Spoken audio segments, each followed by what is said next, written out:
এই ছবিতে যে মানুষটিকে দেখতে পাচ্ছেন সে আজও বেঁচে থাকতে পারত যদি তার ধর্ম হিন্দু না হতো।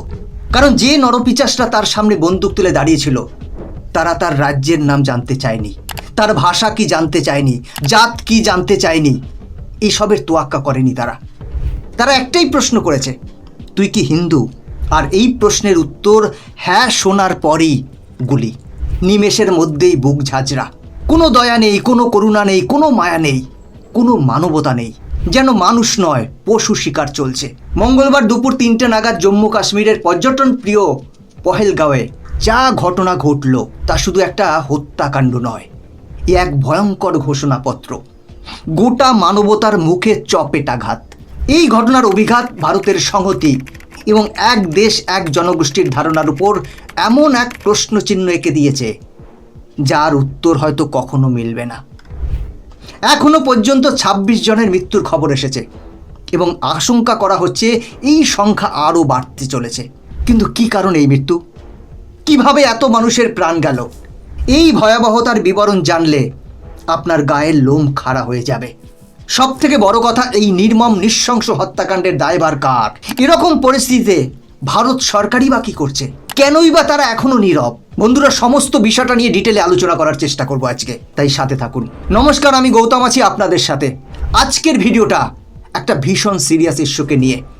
আমি আশা করব ভিডিওটা শেষ পর্যন্ত দেখবেন, কারণ পেহেলগাঁওয়ের এই ঘটনা আমাদের এক চরম সত্যের সামনে দাঁড় করিয়েছে। আমরা সকলেই জানি পৃথিবীর ভূস্বর্গ কাশ্মীর, ভারতীয় তথা সমগ্র বিশ্ববাসীর কাছে কাশ্মীর একটা অতি জনপ্রিয় পর্যটন ক্ষেত্র। তেমনই একদিন বিকেলে একদল ভ্রমণ প্রেমী পর্যটক ভ্রমণ পিপাসা মেটাতে ঘুরে বেড়ায়, আর ঠিক সেই সময় কাশ্মীরের পেহেলগাঁওতে তাদের প্রথমে আটক করা হয়। কারণ সন্ত্রাসীরা দেখতে চায় যে সে মুসলিম না হিন্দু। ধর্মীয় পরিচয় যাচাই করা হয়, মুসলিম হলে প্রাণ ভিক্ষা আর হিন্দু হলেই মৃত্যুদণ্ড। তৎক্ষণাৎ গুলি, নাম নয় শুধু ধর্ম জানলেই হলো, এবং বেছে বেছে হিন্দুদের মারা হয়েছে। যে 26 জন মানুষের নিহত হওয়ার খবর পাওয়া গেছে তারা প্রত্যেকেই হিন্দু। আমরা এতদিন শুনে এসেছি ধর্ম মানুষকে বিভাজিত করে না, কিন্তু বাস্তবতা তা বলছে না। বর্তমান সময় দাঁড়িয়ে মানুষকে ধর্মই বিভাজন করছে। আজ গোটা দেশ এই একটাই প্রশ্ন করছে, যদি হত্যাকারীরা ধর্মনিরপেক্ষ হতো তাহলে ধর্ম জানার দরকার কি ছিল? আজ আমরা এই প্রশ্ন করতে বাধ্য হচ্ছি, কারণ যাদের গুলি করা হলো তাদের কোনো অপরাধ ছিল না। তারা পর্যটক, তারা কাশ্মীরের সৌন্দর্য দেখতে এসেছিল। কেউ বিবাহবার্ষিকী, কেউ হানিমুন, কেউ ছেলের জন্মদিন পালন করতে এখানে এসেছে। এটা কোনো সাধারণ হত্যাকাণ্ড নয়, এটা একটা পরিষ্কার ঘোষণা। কাশ্মীরে হিন্দু হওয়া মানেই মৃত্যুদণ্ড। এখানে জাত, ভাষা, রাজ্য কিচ্ছু জানার প্রয়োজন নেই, শুধু জানতে হবে তুই কি হিন্দু। উত্তর হ্যাঁ হলেই সব শেষ। কর্ণাটকের মঞ্জুনাথ রাও, তার স্ত্রী পল্লবী আর ছেলের স্বপ্ন ছিল কাশ্মীর ঘুরে দেখার, ভারতের মুকুট, ভূস্বর্গকে নিজের চোখে উপলব্ধি করার। কিন্তু স্বর্গ নয়, আদতে ওটা একটা কসাইখানা। গুলি করা হলো মঞ্জুনাথ রাওয়ের বুকে, স্ত্রী পুত্রের চোখের সামনে। তার স্ত্রী পল্লবী কাঁদতে কাঁদতে বললেন, আমার স্বামীকে মেরে ফেলেছ, আমাকেও মেরে ফেলো। উত্তরে সন্ত্রাসীরা বলল, না, তুই বাঁচবি, গিয়ে মোদিকে জানিয়ে দিস আমরা কি করতে পারি। বন্ধুরা, একবার স্পর্ধা ভাবুন, দেশের নিরাপত্তাকে ছিঁড়ে ফেলার এক স্পষ্ট এবং শব্দভেদী চ্যালেঞ্জ। আজ সারা ভারতবর্ষ এক কণ্ঠে বলুক, বাস অনেক হয়েছে, আর নয়। এবার আর একটিও সাধারণ নিরপরাধ মানুষের রক্তে ভিজবে না এই মাটি। তাদের আত্মার শান্তি কামনা করি, পরিবারগুলোর প্রতি গভীর সমবেদনা জানাই এবং সরকারের কাছে দাবি জানাই, এবার শুধু নিন্দা নয়, এবার প্রতিশোধের সময়। প্রত্যেকটা সন্ত্রাসী আতঙ্কবাদীকে খুঁজে খুঁজে মারতে হবে।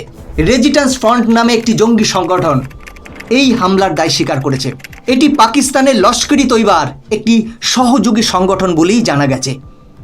ইতিমধ্যে প্রধানমন্ত্রী নরেন্দ্র মোদী সৌদি আরব সফর সংক্ষিপ্ত করে দিল্লিতে ফিরে এসেছেন। তিনি মঙ্গলবারই সৌদি আরবে গিয়েছিলেন। কেন্দ্রীয় স্বরাষ্ট্রমন্ত্রী অমিত শাহ ইতিমধ্যে জম্মু কাশ্মীরে পৌঁছেছেন। নিরাপত্তা সংক্রান্ত মন্ত্রিসভা কমিটির একটি গুরুত্বপূর্ণ বৈঠক অনুষ্ঠিত হতে চলেছে। এরই মধ্যে কেউ আবার বলছে 2026-এর ভোটের আগে এটা পাবলিক স্ট্যান্ড। সে যাই হোক, কিন্তু আমরা সাধারণ মানুষ অত জানতে চাই না। আমাদের চাই প্রতিশোধ। আজ মোদিবাবুর রাজত্বে যদি হিন্দুরা এইভাবে অত্যাচারিত, পদদলিত এবং নির্মমভাবে নির্বিচারে মৃত্যুবরণ করতে থাকে, তাহলে কিসের রাজা উনি? এবার সময় এসেছে দেখানোর। স্বরাষ্ট্রমন্ত্রী অমিত শাহের কাছেও একই প্রশ্ন। কাশ্মীরের হিন্দুদের উপর এই নির্বিচারে গুলি, এর জবাব কি দিতে পারবে ভারত সরকার? নাকি চলবে একের পর এক প্রেস মিটিং এবং বৈঠকের পর বৈঠক? 1989 সালের সেই ভয়াল রাত, যখন একের পর এক কাশ্মীরি পণ্ডিতদের ঘরে আগুন জ্বলছিল, আতঙ্কে ছুটে পালিয়ে যাচ্ছিল শত শত পরিবার। দ্য কাশ্মীর ফাইলসে যে নির্মম ইতিহাস দেখানো হয়েছিল, তখন অনেকে সেটাকে বলেছিল ইসলামোফোবিক প্রোপাগান্ডা। কিন্তু আজ 2025-এ দাঁড়িয়ে আবার সেই রক্তাক্ত ছায়া। টুপ্পু, শ্রীনগর, সোফিয়ান, পুলওয়ামা, কুলগাঁও আর আজ পেহেলগাঁও। ফের শোনা যাচ্ছে সেই একই স্লোগান, ফের নিশানা হচ্ছে নিরীহ মানুষের আত্মচিৎকার। ইতিহাস কি তবে আবারও নিজের বিভীষিকা দেখাবে? 2019 সালে সেই বিভীষিকাময় দিন, পুলওয়ামায় শহীদ হয়েছিলেন 47 জন ভারতীয় জওয়ান। তখন এই দেশের সরকার বলেছিল 370 ধারা উঠে গেলেই সন্ত্রাসের সমাপ্তি হবে। কিন্তু আজ পেহেলগাঁওতে আবারও রক্তস্নান। এই হত্যাকাণ্ডের দায় নেবে কে? ট্রাম্প যখন এসেছিলেন তখন দিল্লির বুকে দাঙ্গা, আর আজ আমেরিকার ভাইস প্রেসিডেন্ট যখন ভারতের মাটিতে কাশ্মীর রক্তে ভিজছে। প্রশ্ন উঠছে, আন্তর্জাতিক কূটনীতি আর ক্ষমতার দম্ভের আড়ালে কে রচনা করছে এই মৃত্যুর ব্লুপ্রিন্ট? আর কত মৃত্যু হলে এই প্রশাসনের ঘুম ভাঙবে? আর কত লাশের উপর দিয়ে রাজনীতি চলবে? আজ গোটা ভারত এক স্বরে বলছে, অনেক হয়েছে আর নয়। কাশ্মীর ভারতের, হিন্দু, মুসলিম, শিখ, খ্রিস্টান সকলের। কিন্তু সন্ত্রাসীরা এই উপত্যকা দখল করতে চায়। তাদের সংবিধান বলে হিন্দু কাফের, তাদেরকে মরতেই হবে। এই নোংরা মানসিকতা শুধু কাশ্মীর নয়, পুরো ভারতের অখণ্ডতা, জাতির ঐক্যের উপর চরম আঘাত। সরকারের কাছে আবেদন, এবার শুধু নিন্দা নয়, শুধু ভাষণ নয়, এবার চাই কঠোর ব্যবস্থা। সেই ব্যবস্থা যাতে ভবিষ্যতে কোনো সন্ত্রাসী সাহস না হয় ধর্ম জিজ্ঞেস করার। সেই ব্যবস্থা যাতে আবার কোনো স্ত্রীকে স্বামীর রক্তাক্ত দেহ ধরে কান্না করতে না হয়। এটা শুধু কাশ্মীরের সমস্যা নয়, এটা ভারতের ঐক্যের বিরুদ্ধে যুদ্ধ। ধর্মীয় বিদ্বেষের আগুন একবার ছড়িয়ে পড়লে তা পুরো দেশ গিলে নেবে। আমাদের অতীত এখনো তার সাক্ষ্য বহন করে চলেছে। যে ধর্মের নামে দেশভাগ হয়েছিল, লক্ষ লক্ষ মানুষ মারা গিয়েছিল শুধু ধর্মের নামে।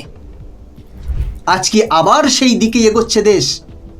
এই দেশ যে হাজার হাজার বছর ধরে বসুধৈব কুটুম্বকম, মানে গোটা পৃথিবীকে পরিবার বলে এসেছে, আজ সেই মাটিতে ধর্মের নামে লাশ পড়ছে। আজ মনে একটাই ভয় এবং একটা প্রশ্ন জাগে, এই দেশ কি আবারও সেই ভয়ঙ্কর অধ্যায়ে ফিরছে, যেখানে শুধুমাত্র তার ধর্মীয় পরিচয়ের জন্য মানুষ মরবে? রক্তের হিসাব চাই, সন্ত্রাসের শেষ চাই।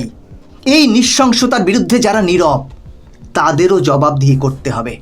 গোটা দেশ একসঙ্গে বলুক, এবার সন্ত্রাসের মৃত্যু ঘণ্টা বাজুক, এবার ভারত জিতুক। ইসরায়েল, আমেরিকা, রাশিয়া ইতিমধ্যেই ভারতকে সমর্থন জানিয়েছে যে এই সন্ত্রাস দমনে তারা ভারতের পাশে আছে। এবার সময় এসেছে কিছু করার। বন্ধুরা, আজকের ভিডিও এখানেই শেষ করছি। আপনার কি মনে হয় ভারতের কি করা উচিত, কি পদক্ষেপ নেওয়া উচিত? আপনার মতামত কমেন্ট করে জানান। দেখা হচ্ছে পরবর্তী ভিডিওতে। জয় হিন্দ।